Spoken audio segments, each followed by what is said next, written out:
Ici, IPv4, ça fait 32 bits. Ça fait 64.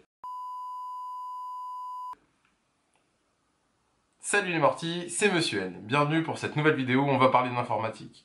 Particulièrement, on va parler de la chaîne d'information, de la trame informatique et des adresses IP. Bon visionnage à tous.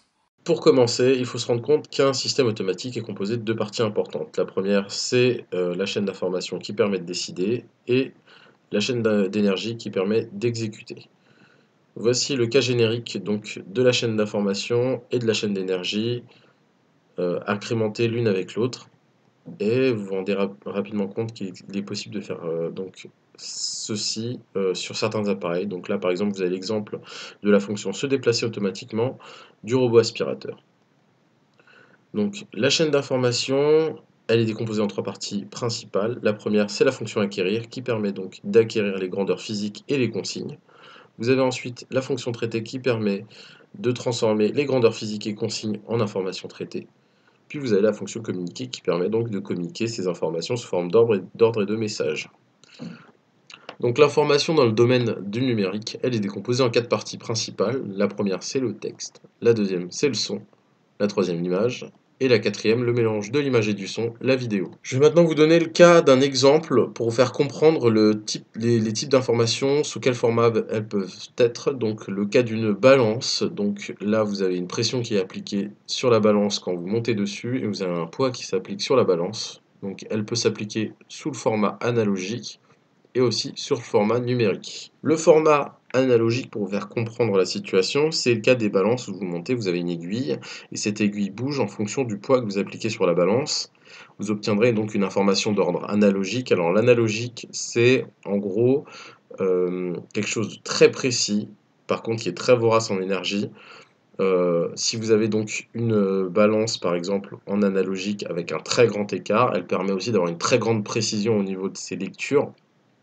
Vous allez vous rendre compte très rapidement que si vous avez un très grand écart entre 50,1 et 50,2 kg sur cette balance, vous pouvez avoir une précision à des dizaines de chiffres derrière la virgule, ce qui est peut-être pas intéressant. Et puis après, vous avez la version numérique qui est échelonnée ou incrémentée, et là où on va avoir l'apparition sous format de digital finalement sur vos écrans d'un poids à 100 grammes près à peu près. Et donc du coup, vous pouvez faire des transferts de l'analogique au numérique grâce à des appareils. Par exemple, le premier, dans le sens analogique à numérique, on appelle ça le convertisseur analogique numérique, qui permet par exemple de transformer votre poids de pression sur une pression analogique en pression sous format de créneau, donc en pression numérique. Vous avez aussi le cas donc, du convertisseur numérique à analogique, et là c'est un cas qui peut fonctionner très bien avec les casques audio, quand vous avez des fichiers MP3 que vous transformez en son pour les lire. Maintenant, ce qu'il faut comprendre, c'est pourquoi justement cette incrémentation est importante. Elle apparaît au niveau de la communication binaire. Donc dans le biais des câbles, finalement, le binaire, il permet donc de transférer l'information dans des câbles, et donc on se rend compte rapidement qu'on en a besoin de cette incrémentation et qu'on est obligé de passer par cette incrémentation grâce à l'exemple que je vous donne là. C'est le cas d'une pile avec un interrupteur et une ampoule. Alors, si vous regardez bien, il y a un concept qui est très important, c'est le principe d'intermittence qu'on va intégrer dans une information binaire. En gros, vous avez deux possibilités. La possibilité 1, c'est vous avez l'interrupteur éteint, aucune lumière, donc vous êtes au digit à 0, donc à 0 volts. Et ensuite, vous avez le cas d'une tension haute où vous allez avoir un digit à 1 volt. Donc en variant ces impulsions, donc une impulsion ouverte, impulsion fermée, on peut obtenir finalement des trames qui vont apparaître. Et ensuite, vous voyez aussi, il y a une autre importance, la seule chose qui va varier finalement et qui va vous permettre finalement d'avoir des informations précises, ça va être l'impulsion qui caractérise le digit. Alors, qu'est-ce que je veux dire par là? C'est tout simplement que quand vous appuyez sur votre interrupteur, il va se passer que vous pouvez faire une impulsion de 0,05 millisecondes et que ça puisse être la vitesse maximale à laquelle on puisse faire une intervention d'impulsion. Et donc si vous avez trois impulsions qui se suivent, ça vous donnera 1, 1, 1. Puis si vous les éteignez par exemple pendant deux impulsions, ça vous fait 0, 0 et ainsi de suite. Et ça va vous permettre de trouver finalement la trame et de simplifier le calcul des systèmes. Donc une autre information qui est importante à comprendre avec la communication binaire, c'est qu'elle permet la réduction de la résolution. Alors la réduction de la résolution, elle est importante parce qu'elle permet justement le principe de précision besoin.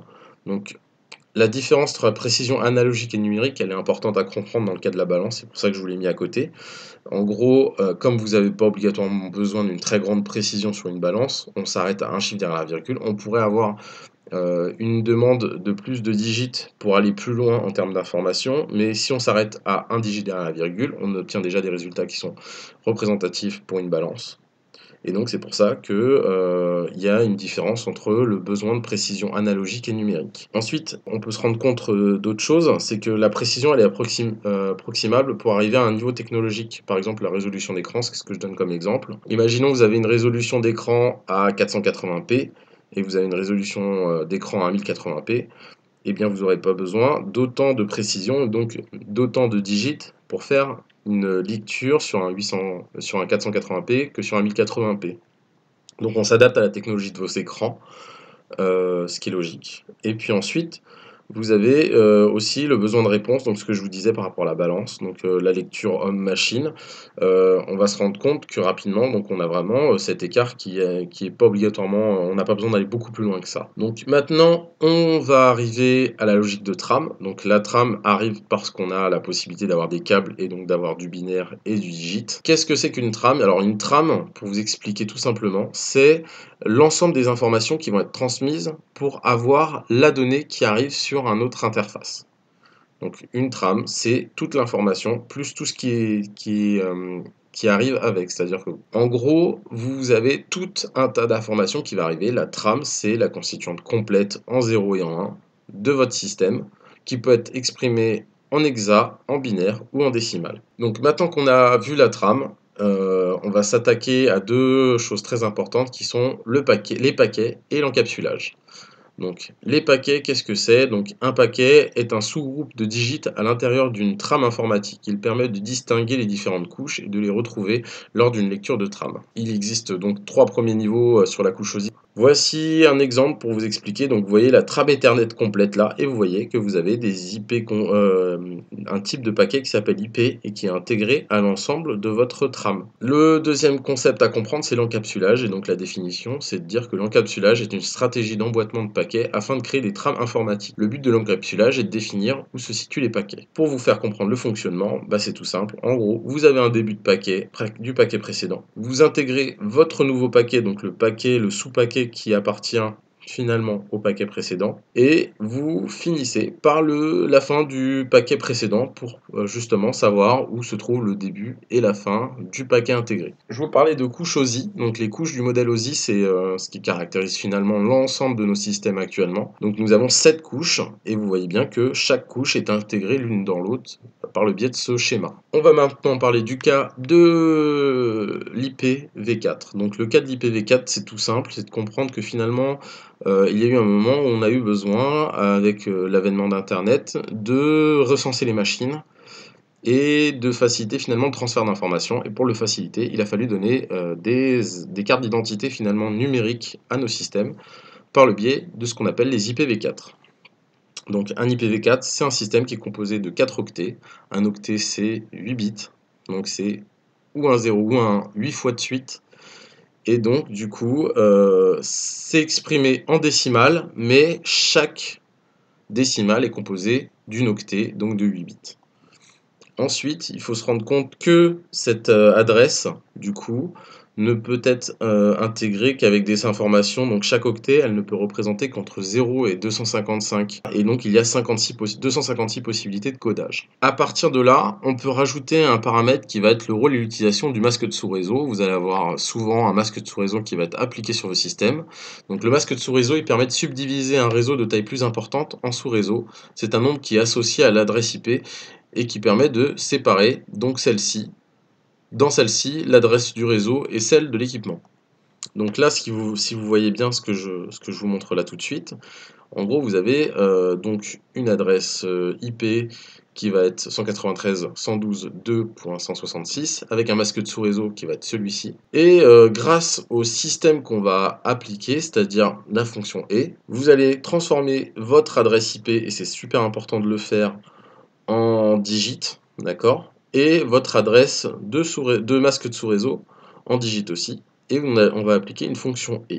Et la fonction et, elle dit tout simplement que 2, 1, ça fait 1, 1, 0 et 1, ça fait 0, 1, 1 et 1, 0, ça fait 0, et 0 et 0, ça fait 0. Il faut absolument 2, 1 pour avoir un 1 dans le masque de sous-réseau pour pouvoir avoir votre sous-réseau, votre mini-réseau qui va apparaître. Alors ce mini-réseau, il va vous permettre de faire quelque chose, donc vous voyez qu'il va être ici, du coup, votre réseau, il va faire 193.112.2.128, et donc il va vous permettre de connaître donc, votre premier réseau, votre dernière adresse de réseau, et l'ensemble des machines qui peuvent le composer.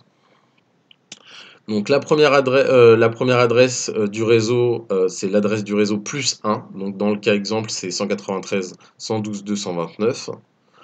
Ensuite, vous avez la dernière adresse de l'appareil du réseau étant l'adresse de remplissage du masque, donc 255, 255, 255, 254, car l'adresse 255, 255, 255 est une adresse bloquée qu'on appelle broadcast. Donc dans notre cas exemple, ça fait 193, 112, 254. Et donc pour connaître le nombre de machines du réseau, il suffit de compter le nombre de machines. Et donc là, c'est là qu'on se rend compte qu'il faut prendre le plus gros nombre de machines, moins le plus petit nombre de machines, on obtient le nombre de machines du système. Donc comme dans le cas qu'on voit ici, qui s'étend de là à là, donc sauf le broadcast évidemment, qui est à 254. Et vous allez rapidement vous retrouver donc avec 127 machines. On va finir par le cas de l'IPv6. Donc l'IPv6, c'est une nouvelle norme qui est appliquée parce qu'avec l'avènement du numérique, du nombre d'appareils numériques connectés à la maison, des imprimantes numériques, des ordinateurs portables, de l'augmentation du nombre de machines par foyer, eh bien l'IPv4 commence à être un petit peu obsolète et on obtient donc du coup, on a décidé d'utiliser une nouvelle fonction qu'on appelle l'IPv6 et donc c'est un nouveau protocole qui augmente le nombre de machines. Donc au départ, nous avions 2 puissance 32 pour avoir la grandeur physique du nombre de machines. Et maintenant, nous sommes à 2 puissance 128. Et donc voilà le format. Donc c'est toujours exprimé. L'expression de l'IPv4 était en décimale qui pouvait être transformée en binaire. Là, on est en hexadécimal pour la lecture. Et on se rend compte rapidement qu'on n'utilise que la moitié des codes de l'IPv6 pour le moment. Donc les 8 premières lettres de votre code représentent l'adresse IP V4 et vous avez ensuite les 4 lettres suivantes qui sont l'adresse du constructeur et les 4 dernières lettres utilisées qui sont le codage de la machine au niveau du constructeur. Merci d'avoir assisté à cette vidéo. On se retrouve la semaine prochaine pour la suite du cours sur l'informatique et à la semaine prochaine. Rendez-vous compte juste d'une chose, c'est qu'IPv6, c'est quand même déjà énorme. Ça représente 340